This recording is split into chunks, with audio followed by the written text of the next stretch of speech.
Congressman John Lewis, before his passing, wrote, "Democracy is not a state, it is an act." And what he meant was that America's democracy is not guaranteed. It is only as strong as our willingness to fight for it.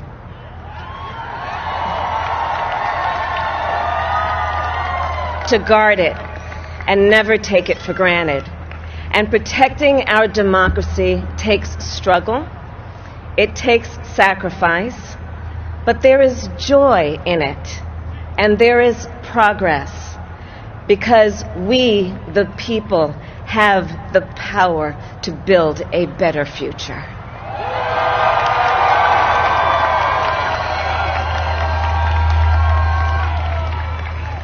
And when our very democracy was on the ballot in this election, with the very soul of America at stake, and the world watching, you ushered in a new day for America.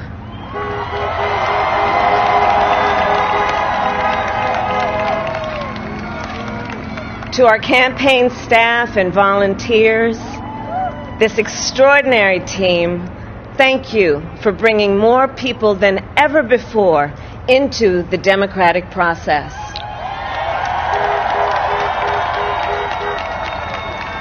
And for making this victory possible. To the poll workers and election officials across our country who have worked tirelessly to make sure every vote is counted, our nation owes you a debt of gratitude.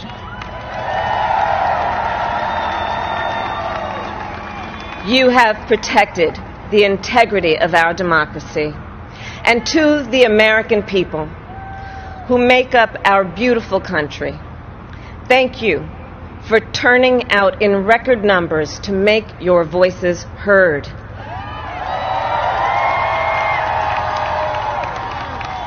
And I know times have been challenging, especially the last several months. The grief, sorrow, and pain, the worries and the struggles. But we have also witnessed your courage, your resilience, and the generosity of your spirit. For 4 years, you marched and organized for equality and justice, for our lives and for our planet. And then you voted.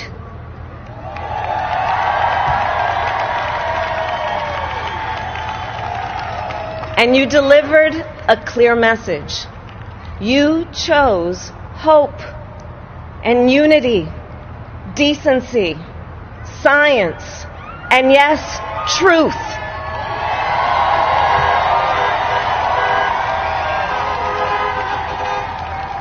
You chose Joe Biden as the next president of the United States of America.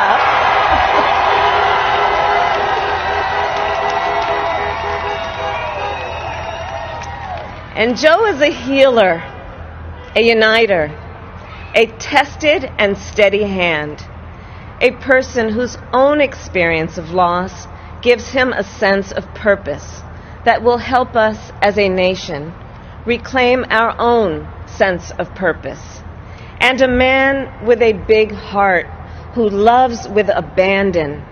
It's his love for Jill, who will be an incredible First Lady.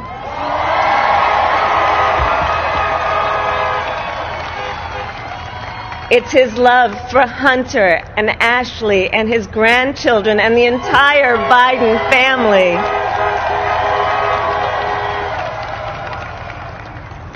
And while I first knew Joe as vice president, I really got to know him as the father who loved Bo, my dear friend who we remember here today.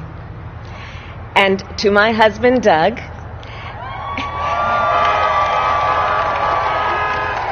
and our children, Cole and Ella, and my sister Maya, and our whole family, I love you all more than I can ever express.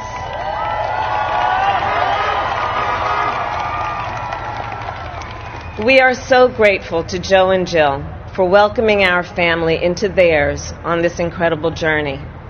And to the woman most responsible for my presence here today, my mother, Kamala Harris, who is always in our hearts.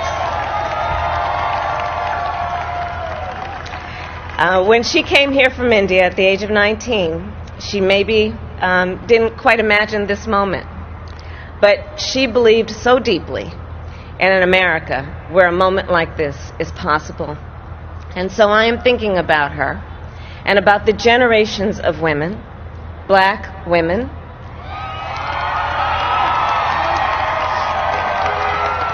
Asian, white, Latina, Native American women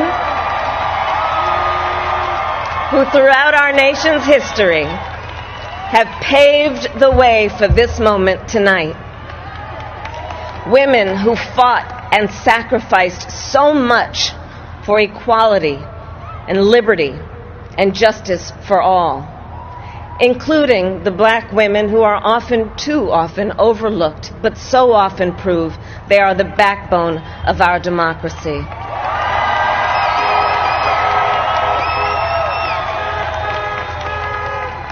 All the women who have worked to secure and protect the right to vote for over a century, 100 years ago with the 19th Amendment, 55 years ago with the Voting Rights Act, and now in 2020 with a new generation of women in our country who cast their ballots and continued the fight for their fundamental right to vote and be heard.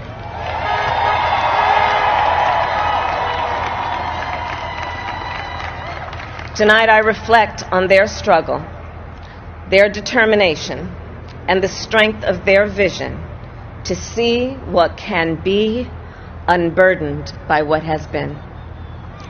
And I stand on their shoulders.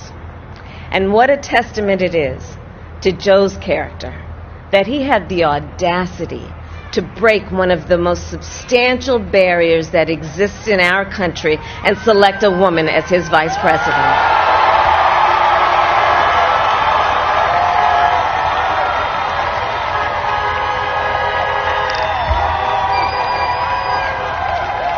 But while I may be the first woman in this office, I will not be the last.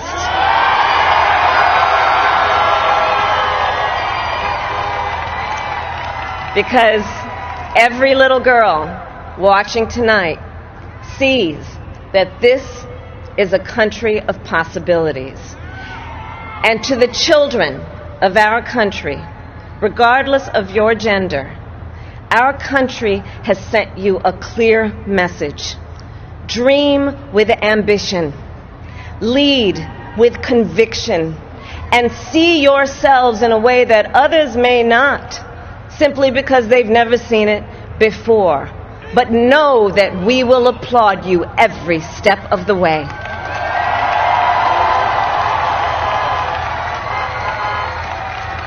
And to the American people, no matter who you voted for, I will strive to be a vice president like Joe was to President Obama, loyal, honest, and prepared, waking up every day thinking of you and your family.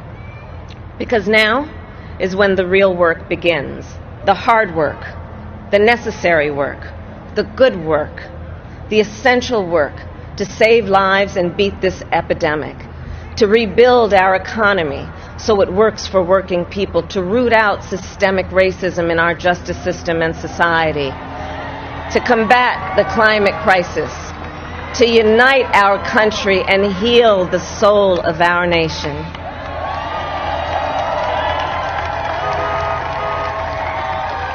And the road ahead will not be easy, but America is ready.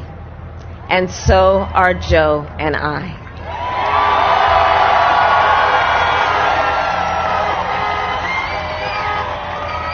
We have elected a president who represents the best in us, a leader the world will respect and our children will look up to, a commander-in-chief who will respect our troops and keep our country safe, and a president for all Americans.